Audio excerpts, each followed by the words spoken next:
क्या रिंगटोन है? हाँ?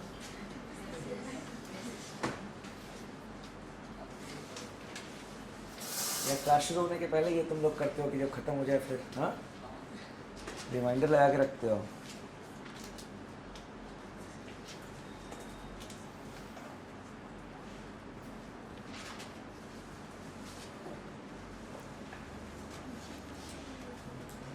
Now in the last class we had discussed the methods by which the Indian citizenship can be acquired. We will be continuing the discussion and we'll start with the methods of losing Indian citizenship, how Indian citizenship can be lost.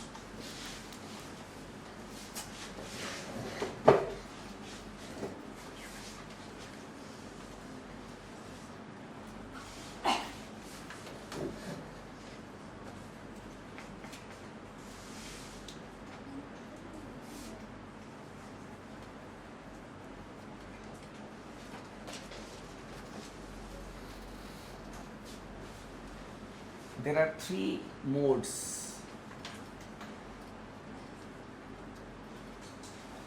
by which we can lose our citizenship.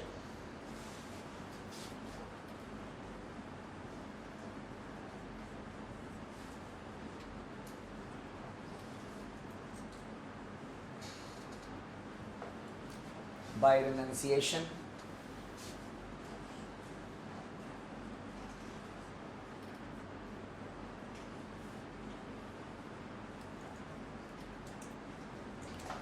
by termination,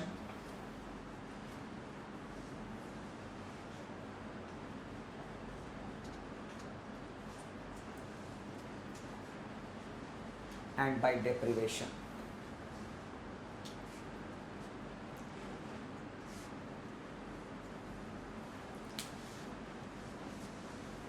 Now coming to the first one, renunciation, as the name suggests, renunciate, you leave something voluntarily.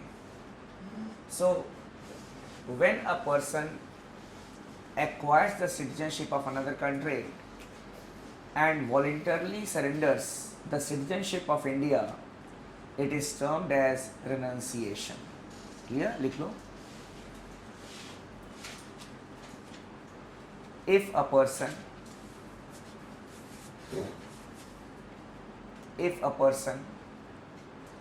after acquiring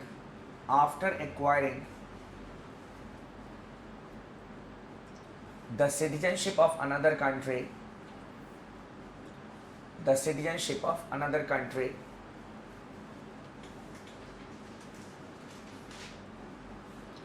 voluntarily surrenders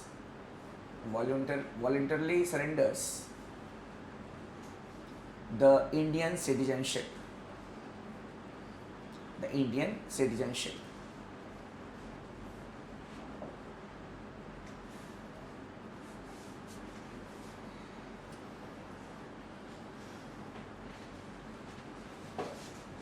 Coming to termination, obviously when a person will acquire the citizenship of another country and if he does not voluntarily surrenders the citizenship of India, and if the government of India comes to know about it, his citizenship will be terminated.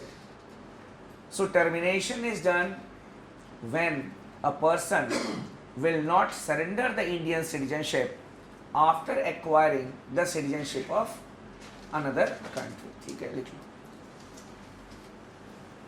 If a person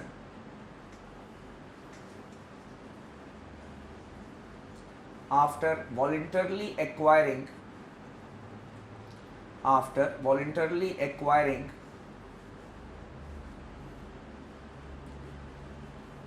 the citizenship of another country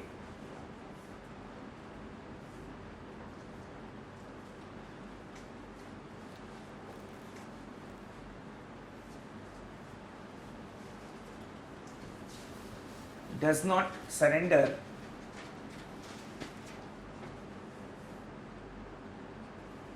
the citizenship of India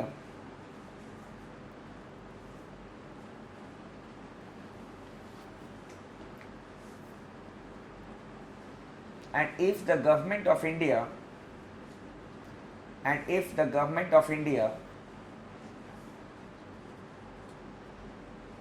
comes to know about it,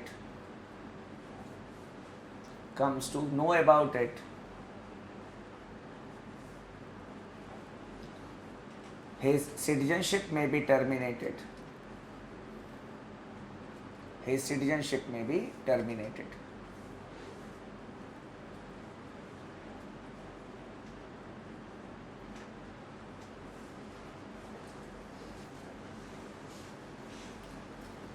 Now, when we see these two terms, termination and deprivation, at the first glance, they may seem to be the same thing.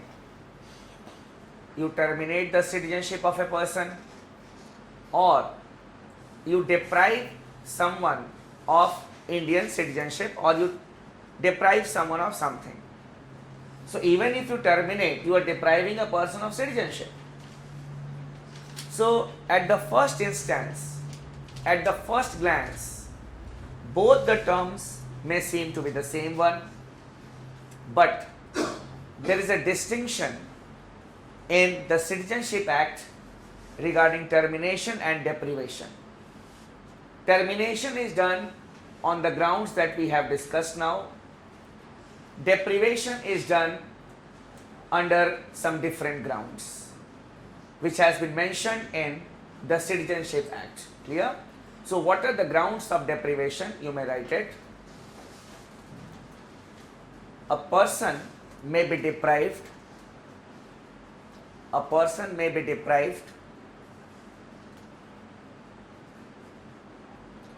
of Indian citizenship,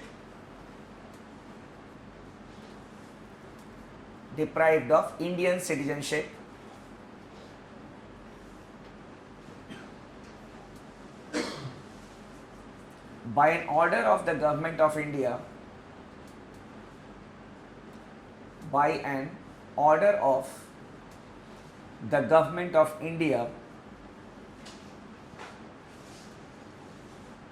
if, now you can write in points. First, the certificate of registration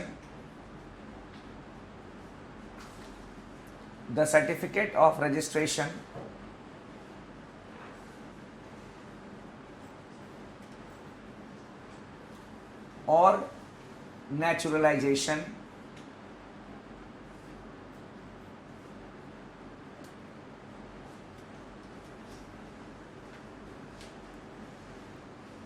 has been acquired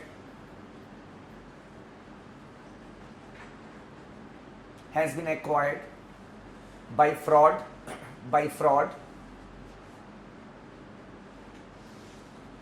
or by concealment of facts, CONCEALMENT, concealment of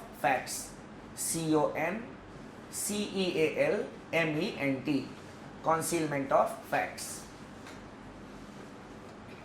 So if a person has acquired by forging the documents, by giving wrong information, and if the government of India comes to know about it, then his citizenship can be taken, or he can be deprived of the Indian citizenship, or secondly, within 5 years of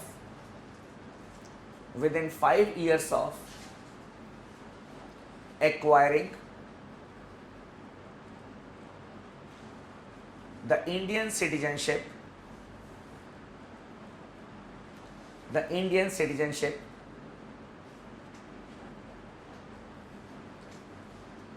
a person has been convicted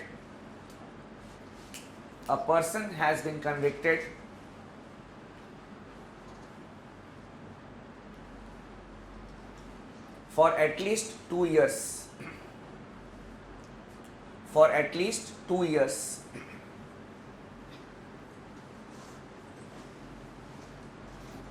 So it is also not for those, that is for us, it is only for those who have acquired the Indian citizenship by registration or by naturalization. Or thirdly, if a person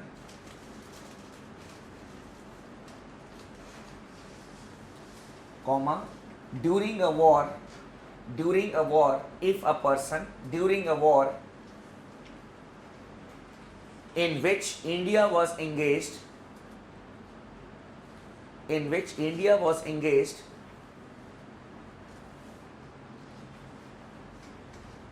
has illegally communicated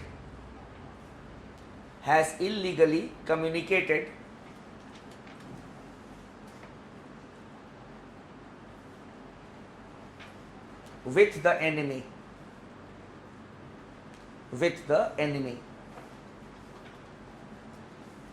So this clause is for all of us. If any person has illegally communicated with the enemy during a war in which India has been involved, it can be a case of deprivation. Treason is the highest criminal offense. Clear? So that can be one of the grounds. Or fourthly,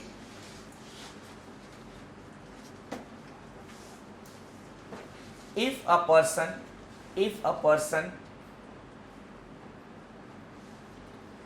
is ordinarily residing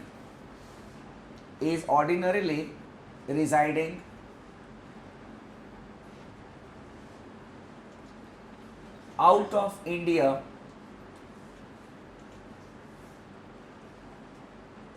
for the last 7 years,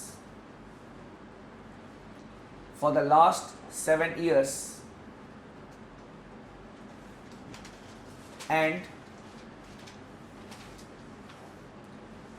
during these 7 years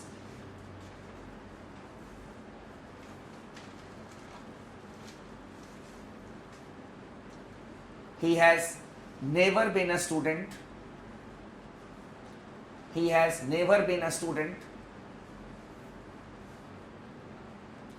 in any educational institution,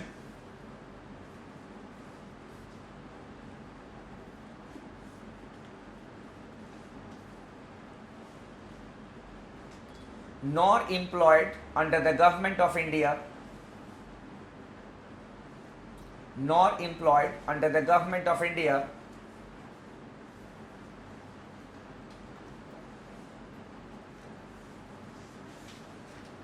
or in any organization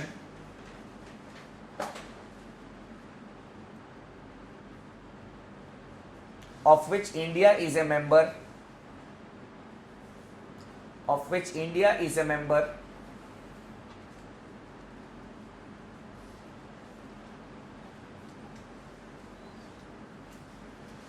nor shown his intention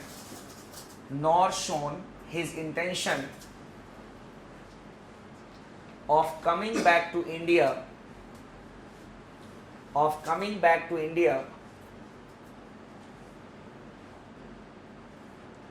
and retain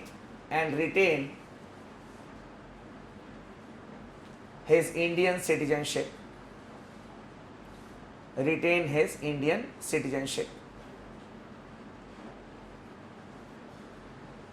So this clause is a bit long clause. I'll explain it to you. Now what the fourth clause says, that if a person is ordinarily residing out of India for the last 7 years, clear?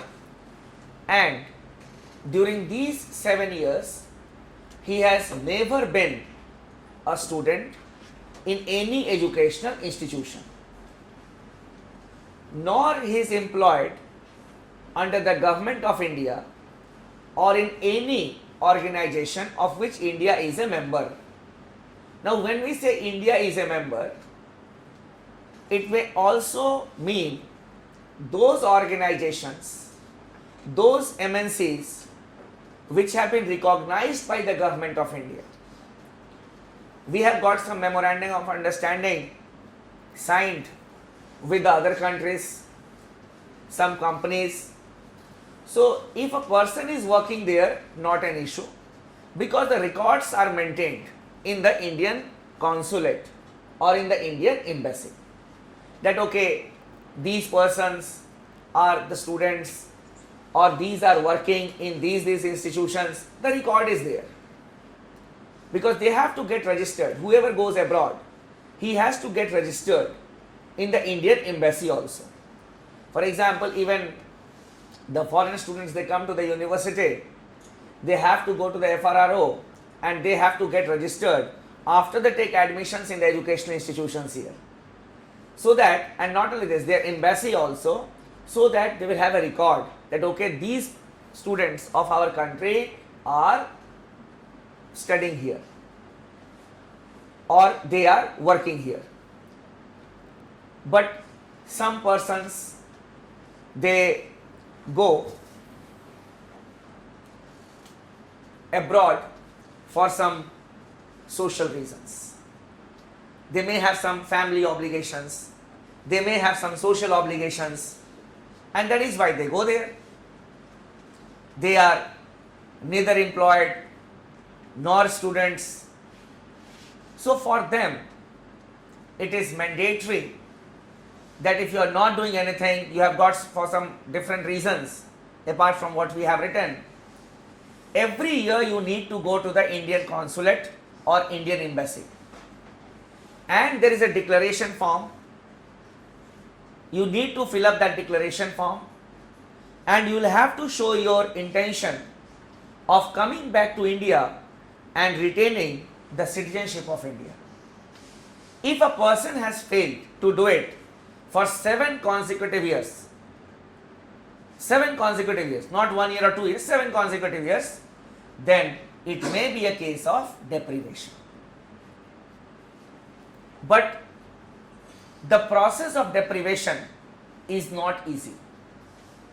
It is not that the government will come to know and it will deprive a person of citizenship. After a proper inquiry is conducted under the chairmanship of an officer who has held a judicial office, then only a person can be deprived of Indian citizenship. You can write process of deprivation.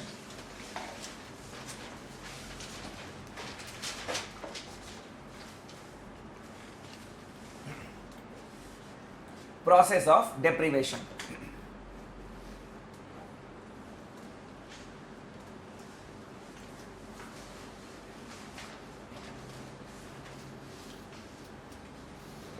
A person can be deprived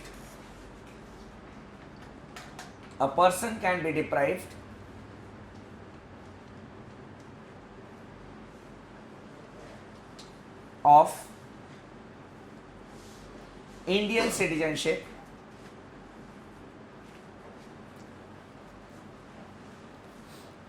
after an inquiry is conducted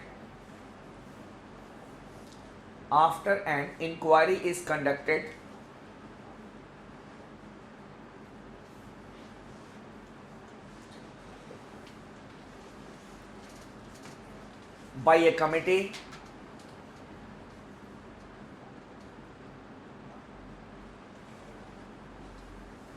headed by a person who has held a judicial office in the country,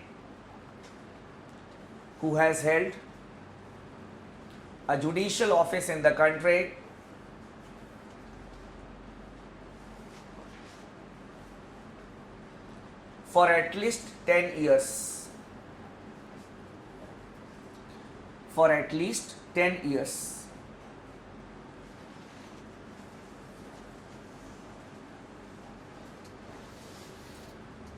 So if the committee recommends, then only deprivation can take place. These were the methods by which Indian citizenship can be acquired and it can be lost.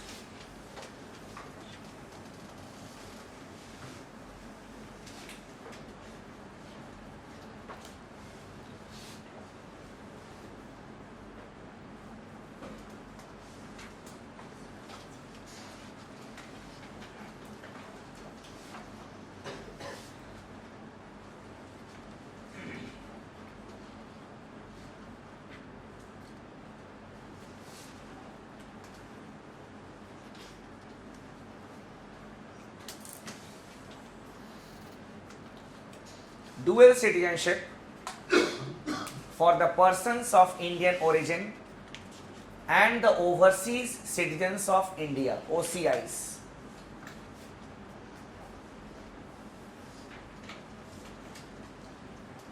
You may be thinking that when the teacher had initiated the discussion on citizenship, he had talked about the constitutional provisions that included prohibition of dual citizenship in India. And now he has written here on the board dual citizenship for the PIOs and the OCIs. This concept of dual citizenship that is written here is not the concept of citizenship that we really mean. It all started when we entered the era of liberalization in 1991. And when we entered the era of liberalization, there were no takers, means handful or even less than people wanted to invest in India. Because after Narasimha Rao's government, there was political instability in this country. There are frequent changes of government. The governments were busy in saving themselves, and that is why they did not give much importance to economy. Economy suffered, and there were few takers. Now when Vajpayee ji came to power, that is the NDA came to power, then the government started thinking seriously about investments. Vajpayee ji was the Indian Prime Minister 3 times. First for 13 days, then for 13 years, 13 months, and then he completed his term. Now we are talking about the 3rd term. India started thinking about increasing investments, how to invite investments in India. Then the think tank came up with an idea of wooing the persons of Indian origin. The think tank, it said that first of all we should try to woo the people who have got Indian origin or the peoples of Indian origin. They may be emotional, and if we give some respect, they will come and invest in India. That was the basic idea. Then the concept of Pravasi Divas Sammelan was floated. The concept of Pravasi Divas. And you say, the date was chosen 7th, 8th and 9th of January. Why? Because in one of the days, Gandhi, it is said, the first NRI came from abroad. How? I don't know how Gandhiji was the first NRI. Clear? He had gone to South Africa. But there is a large number of Gujarati PIOs So it is all emotional and all strategic in nature. It is said about Gandhi and Marx, you can love them, you can hate them, but you cannot ignore them. You see, none of the political parties ignore Gandhi. Some people justify the killing of Gandhi by Godse, clear, but they are in the forefront on 2nd October for the Swachh Bharat Abhiyan. Clear? So you cannot ignore Gandhi. You cannot ignore Gandhi in this country. So, Gandhi was encashed, and 7th, 8th of 9th of January, it is the Pravasi Bharatiya Divas, 3 days. And when this concept came, then when this, for the first time when this occasion came, our Prime Minister, our President, they all became very emotional. Lot of PIOs had come. And PIOs, not poor PIOs, who had got vitamin M, means money. Clear? Vitamin M. That is the most important vitamin. So those who were wealthy, they were invited. They were given honor, shawl and other things. And means a type of affection was shown. And it was declared that we will be giving you dual citizenship. And after that, the Citizenship Act was amended, not the Constitution. The Citizenship Act was amended, which provided for dual citizenship for the PIOs living in 16 countries, not all the countries, and not to all. Those who wanted to acquire the dual citizenship of India, they had to buy a PIO card paying $100. I am talking about in 2003 when the law had come. But after that, when Manu came to power, Dr. Manmohan Singh, when Dr. Manmohan Singh came to power, then he changed the Citizenship Act because there were demands from another section for dual citizenship. They had acquired some money and they also wanted to invest in India. Who were these people? They were termed as overseas citizens of India. Their families were there in India, but they have acquired the citizenship of another country. They must have been living there for some time, and the laws of some of the country permits that if you are living here for a considerable period, you can be the citizen of that country. They also wanted to invest, and basically the demands started coming from this quarter also. So the concept of overseas citizen of India also evolved. In 2005, there was a change which was made in the Citizenship Act. Amendment was made, and dual citizenship was provided for the PIOs as well as the OCIs across the globe, means for all the PIOs and OCIs.